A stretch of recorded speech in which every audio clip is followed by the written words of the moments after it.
Welcome to our Selmo Academy tutorial video series. In this video, we will show you the powerful parameter layers in the Selmo Studio and how they allow you to flexibly adapt systems to different requirements. Flexibility via parameters is crucial for quickly and efficiently adapting processes or systems to changing conditions without having to perform extensive revisions. This makes it possible, for example, to adapt production processes in industry to changing customer needs or market conditions. Examples of the use of parameters would be pressures or temperatures in production processes, setting speeds and other values for axes and other actuators, and so on.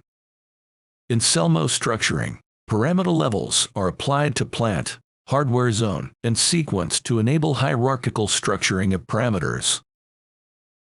At the plant level, parameters are defined that are relevant for the entire plant or system. These include, for example, operating modes or the overall performance of the plant. The hardware zone level refers to specific areas or components of the plant, such as a particular conveyor section or a machine area. Here, parameters are defined that are only applicable to this area. The sequence level refers to specific sequences or processes within the plant, such as the opening or closing of a valve. Here, parameters are defined that are only applicable to these specific sequences. This hierarchical structuring of parameters enables clear and orderly management, which facilitates maintenance and troubleshooting. Parameter levels are an effective way to reduce the complexity of automated plants.